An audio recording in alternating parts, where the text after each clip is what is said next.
Welcome to the Deep Dive. Today, we're embarking on a journey, really digging into a nation that's, well, consistently defied easy explanation. I mean, when you consider Russia, just the sheer geographical scale alone is mind-boggling. It really is. Largest country on Earth, straddling two continents. It's immense. Maybe even more remarkable is its extraordinary, often, turbulent journey from its origins right up to being a dominant global power. Yeah, it's a path unlike any other, isn't it? Deeply shaped by these enduring themes that still resonate so strongly today. Absolutely. Understanding how Russia got here, how it arrived at its current place, it really requires us peeling back layers of history. And you have to uncover those foundational decisions, those recurring patterns. And that's precisely our mission today. This deep dive, it's an in-depth exploration of Russia's history. We're talking from its early principalities, the Tsarist Empire, right through the Soviet Union's rise and fall, and into its complex modern-day legacy. We'll be focusing on those persistent threads: autocracy, relentless expansion, and that constant tension. That tension between the grand visions, sometimes almost utopian, and the stark, often brutal realities on the ground. Exactly. And we've meticulously curated this from a real tapestry of sources. Yeah, we've got animated histories that help visualize things, rigorous academic analyses. And even some really fascinating firsthand accounts giving that personal perspective on big events. Our goal, really, is to extract the most important nuggets for you. Those surprising facts, the key insights. Sort of a shortcut to being truly well-informed about Russia without feeling, completely overwhelmed by it all. We want to spark those aha moments, the ones that connect the dots between the past and what's happening now. Okay, so let's kick things off. Let's begin at the very beginning. Sounds good. When we look back at the very genesis of Russia, it's striking how early choices, like adopting Orthodox Christianity, seem to cast such a long shadow. How did that decision and those early ways of ruling really set Russia on such a different path compared to, say, Western Europe? That's a fundamental question, really. If you go way back, 5th to 7th centuries AD, you have Eastern Slavic people migrating, absorbing existing tribes. Right. Then, around the 9th century, the Russes arrive, originally distinct culturally, but eventually absorbed, shaping this unique Slavic identity. But the pivotal moment, like you said, 988 AD, the official adoption of Orthodox Christianity. And it wasn't just about faith, was it? It went much deeper. Oh, much deeper. It profoundly shaped Russian culture and, crucially, its political landscape. Because after Constantinople fell in 1453, The Byzantine capital, yeah. the rulers of Moscow sort of symbolically inherited this mantle. Moscow became the third Rome. Seeing themselves as the successors, the true center of orthodoxy. Precisely. And here's where that divergence from Western Europe becomes really clear. In the West, the Roman Church, the Pope, it often acted as a powerful check on secular rulers. Yeah, kings getting excommunicated, Magna Carta limiting power, that sort of thing. Exactly. But in the Russes, the prince effectively stood above the patriarch. There wasn't that independent rival power center like the Roman Church. Okay. And that absence, that lack of a divine check on secular power, it wasn't just a small difference. It really laid the groundwork for autocracy to become Russia's default. It got embedded right from the start. So almost a power vacuum that the state just naturally filled, a powerful precedent. A very powerful precedent. And then came the Mongols, the Golden Horde. Right, sweeping across the steppes in the late 13th century. They dominated southern European Russia for, 2.5 centuries? Yeah, a long time. And the Rus' princes became vassals, right? Yeah. Forced to pay tribute to the Khans. From their capital at Sarai. The Mongol presence, the Golden Horde, it was transformative, often seen as just destructive, but... But it had other effects, too. Well, yeah, it inadvertently fostered the rise of Moscow. As the Horde started to fragment, internal struggles, rival khanates, Moscow skillfully played that situation, accumulated power, and sort of consolidated its position as the center. And out of that crucible, we get Ivan III. Russia's first true autocrat. He wasn't just a ruler. He was building something new. Confiscating lands, giving them to his armies. Fundamentally shifting the power balance and, crucially, stripping the old nobility, the boyars, of their power by creating something radical for Russia back then. Which was? An impersonal bureaucracy. Advisors, clerks, diplomats. He put them to work, completely changing how Russia was governed. That's a huge shift from, say, regional princes knowing their subjects personally. A stark departure. Ivan III made Russian administration faceless, centralized. It was about efficiency, control on a scale they hadn't seen before. Less personal, more machine-like. As we move through the history, I'm struck by this uh, relentless consistency in the leadership. Mm-hmm. It feels like almost every new monarch, whatever their personality, they ended up doing something to increase their power, exploit the serfs, or expand the borders. Why do you think that pattern got so ingrained? That's a really sharp observation, and it gets to a core insight, I think. It shows how early and how deeply the Russian state embedded this idea that the populace was primarily a A resource, resource to be managed. managed and controlled for the state's power, for its expansion, with very little sense of reciprocal obligation, for their well-being. Wow. It wasn't just about money, it was about internal subjugation being necessary for external strength. It's a pattern you see again and again. Take Ivan III again after consolidating power. Yep. He set up a state vodka monopoly. A vodka monopoly. Seriously. That sounds almost cartoonish. How did that fit in? It was, well, ingenious in its ruthlessness, not just for revenue, though it brought that in. He deliberately drove down the price, made it cheaper to buy than make at home. Okay. So, steady income for Moscow, and, in his own chilling words, an easy way to pacify the serfs. Wow. Control through cheap vodka. That link between state interests and social control, it just gets deeper. Tsar Alexei comes along later and formalizes serfdom. Formalizes it. Yeah. By his decree, 80% of the Russian population became basically hereditary property, serfs. 80% owned. Generation after generation. It's hard to even grasp that. It wasn't just a legal status, it was a whole way of life, a mindset for centuries. And the paradoxes continue with someone like Catherine the Great. Ah, yes, Catherine. Celebrated for enlightened wisdom, often, but her reign was also one of the most oppressive periods. Definitely. She oversaw the partitions of Poland, wiped it right off the map, conquered the Crimean Khanate. These huge expansions brought millions of non-Russians into the empire. Which created a new problem for her, presumably. Exactly. Russia's core around Moscow had been relatively homogenous ethnically. Now she had diverse populations, some with ideas like liberalism, which weren't really present among the mostly illiterate Russian serfs. And she also ended up ruling the largest Jewish population in Europe. Right, settled in those former Polish territories. She saw this diversity, these potential liberal ideas, as a direct threat to her autocratic rule. So she reacted how? Harsh Russification policies. Trying to impose Russian language, culture, Orthodox religion, it became very clear being anything other than an Orthodox Russian in her empire was not a good position to be in. It really hammers home that recurring pattern you mentioned: increase power, exploit, expand. It shows how central those actions were to just sustaining Russian autocracy, a theme we see echoing right through its history. Thinking about this, what stands out to you about how attempts at reform often seem to backfire or maybe even pave the way for bigger problems down the line? That's a great question, especially looking at the 19th century. Take Napoleon's invasion in 1812. A disaster for him. Right. Russia's enormous geography, as they say, just swallowed his army. That, plus the scorched earth policy denying supplies and the brutal winter retreat, Yeah. it devastated the Grande Armée. And Russia came out of it incredibly powerful, gaining territory. Huge gains, Finland, Bessarabia, but, and this is key, despite that massive victory, Their internal weaknesses were still there. brutally exposed in the Crimean War a few decades later, a humiliating defeat against Britain, France, the Ottomans. It showed just how backward Russia was militarily, industrially, compared to its rivals. And that humiliation really shook the elite, didn't it? Yeah. Leading to Tsar Alexander II, the Liberator. Right. He genuinely believed the country was on the brink of revolution, so he enacted major reforms. The most famous, obviously, emancipating over 23 million serfs in 1861. A monumental act. Right. But you have to ask, did it really end the exploitation? Well, that's the thing. On paper, yes. But many restrictions remained. It hindered their ability to move, to get ahead.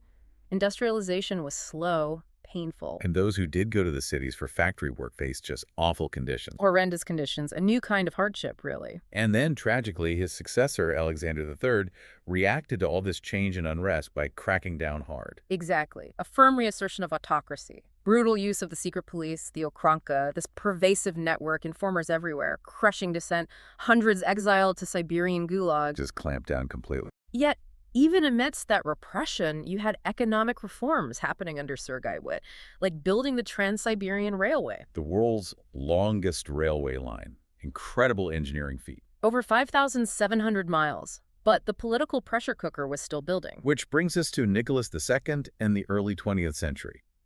World War I must have put immense strain on the system. Immense. Russian troops outnumbered the enemy, but they were terribly equipped.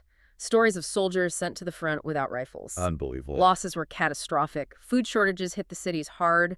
Petrograd, February 1917, workers strike, protests erupt. And this time the military didn't fire on the crowds, No, they refused. Some even joined them. The government just lost control. leading to the Tsar's abdication. He was advised to step down, and he did. End of the Romanov dynasty after over 300 years.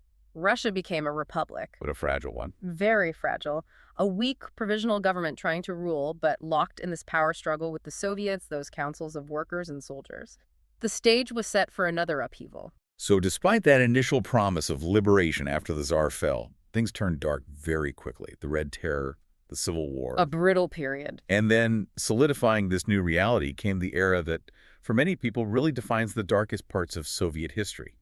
Stalin's rule. How did his iron grip reshape everything, from art to just daily existence? It's such a stark contrast, isn't it? After the February Revolution, you have Lenin and the Bolsheviks gaining support, seizing power in the October Revolution. And initially, they brought in some genuinely progressive measures. Absolutely. Universal education, universal health care, equal rights for women, revolutionary stuff at the time. Yet, almost instantly, the flip side, the bloody Red Terror, to crush all opposition, real or imagined. Followed by that devastating Civil War. Between the Reds and the Whites lasting until 21-22. Plus a famine that killed around 5 million people. And despite Lenin's initial talk of self-determination, power got centralized very quickly under Soviet Russia. And then Stalin cemented that direction. He did. Culturally, socialist realism became the mandated style. Art had to serve the state, glorify Soviet life, its leaders. Anything else was repressed. And the human cost for artists and writers. Devastating. Many imprisoned, killed, or starved. You mentioned the executed Renaissance in Ukraine. Over 250 writers died during the Great Purge. Their works destroyed, literally erased. Great Purge. Yeah. Stalin consolidating absolute power. Targeting opportunists, counter-revolutionaries, mass arrests, banishments to the Gulag labor camps, executions on a massive scale. And it wasn't just political opponents, right? Specific groups were targeted? Yes. Military leaders, ethnic groups like Poles, Germans, Koreans, hundreds of thousands arrested, executed. And history itself was actively rewritten. People airbrushed out of photos, out of textbooks, as if they never existed. Which really brings up that core question. How did a state that started with promises of liberation end up justifying such immense internal repression? And how did that translate to its view of the outside world, especially during the Cold War? Well, from the Soviet perspective, the narrative was clear. The United States was the main imperialistic enemy. So they saw U.S. foreign policy containment, the Truman Doctrine, Marshall Plan as inherently aggressive. Exactly. As tools aimed squarely at crushing socialism, weakening the USSR through military, political, economic pressure, they interpreted American actions as hostile interventions. Yeah, their own actions. They framed them as defensive, defending the interests of the global working class, stopping American ambitions. They genuinely saw themselves as the only power capable of doing that. The world was divided.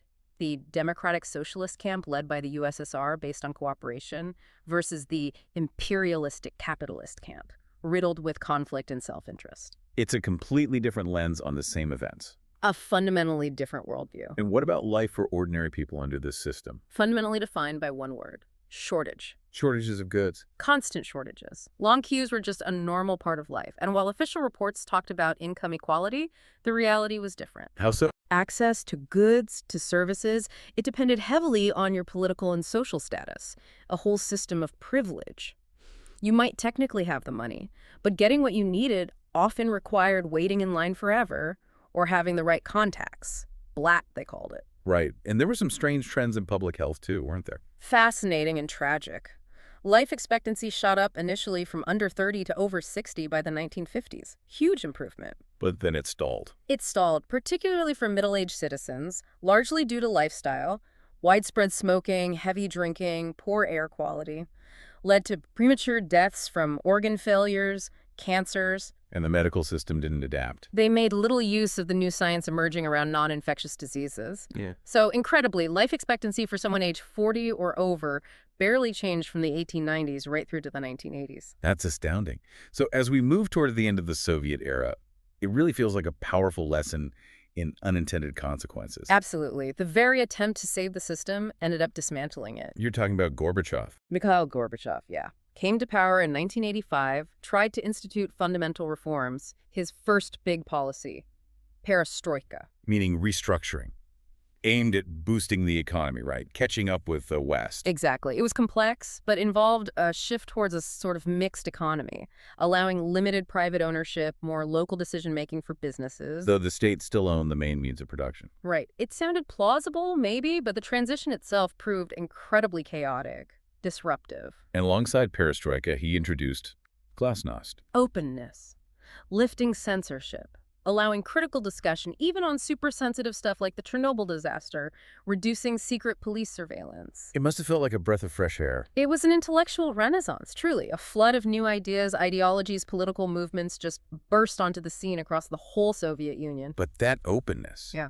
it had the opposite effect to what Gorbachev intended, didn't it? Ironically, yes. Glasnost exposed just how bad things were, the stark reality of the country's condition. It allowed all this criticism to surface. So instead of renewing faith in communism, It fueled dissatisfaction. People weren't thinking about improving the system anymore. They were demanding fundamental change. They wanted out. and if we connect that to the bigger picture, It just highlights how unsustainable a system built on coercion is once those controls start to loosen. It led to this rapid, almost chaotic disintegration from the edges inwards. these reforms directly fueled those national movements. Oh, definitely. Both in the satellite states, Yeah. leading to the fall of the Berlin Wall, and within the USSR itself. Republics like Lithuania started declaring independence. And then the August coup in 1991. The attempted hardline coup by elements in the government, the KGB, trying to reverse Gorbachev's reforms, but it failed. And that failure was decisive. Absolutely. It effectively ended Gorbachev's real power and shifted authority decisively to the republics, especially to figures like Boris Yeltsin in Russia. The momentum was unstoppable then. But the balance had tipped irrevocably, and the final nail in the coffin really was December 1st, 1991. Ukraine's independence vote. Ukraine, the second most powerful republic, voted overwhelmingly for independence. That secession just ended any realistic chance of keeping the Soviet Union together, even in some looser form. It was over. Which raises that important question looking forward. How much of Russia's present is just a direct continuation of this deeply rooted past, and how much is actually new? It's the crucial question. Immediately after the collapse, the 1990s were just chaotic. The transition to capitalism was rough. Extremely rough. The ruble massively devalued, GDP basically halved, child mortality actually rose, rampant corruption everywhere. And that experience soured many Russians on the idea of democracy. Hugely. For many, democracy became almost synonymous with chaos, poverty, and instability. Even today, surveys show only about a fifth of Russians say they'd want a Western-style democracy. So when Vladimir Putin came to power in 2000, His early actions were all about consolidating power, reining in those powerful oligarchs who'd emerged in the 90s. He promised to restore Russia's superpower status. and his methods often seemed to echo the Soviet playbook. Showing strength, crushing dissent. Yes, those echoes are definitely there, though without the single ruling Communist Party structure. Many observers see his rise less as an accident and more as a kind of continuation in some ways of that Soviet power dynamic. And that historical thread you mentioned, territorial ambition, Russification, Yeah, you see that connecting directly to current events. you absolutely do. The invasion of Ukraine, for example, uses justifications, pretexts that were literally laid centuries ago. It reflects these ongoing efforts to invalidate Ukrainian identity, to secure what Russia sees as its traditional spheres of influence. Its history weighing heavily on the present. It's a stark reminder. Yeah. Yet amidst all this dense, often dark political history, it's so important to remember Russia's other side too. Absolutely vital. Russia has been this incredible wellspring of enduring cultural and scientific contributions. You just think of the architecture, those unique onion bulb domes like St. Basil's in Red Square. Yeah. Instantly recognizable. Iconic. And their tradition of painting, so rich. From ancient church art right through to the extensive use of propaganda art during the Soviet era. That's a fascinating intersection of culture and politics itself. And beyond visual arts, chess. Oh, Russian dominance in chess for over a century, countless grandmasters. And of course, classical music. Ballet. World-renowned. Companies like the Bolshoi Ballet, performing since 1776, captivating audiences globally for centuries. Can't forget science either. Space exploration. Pioneering achievements. Sputnik 1, the first satellite, 1957.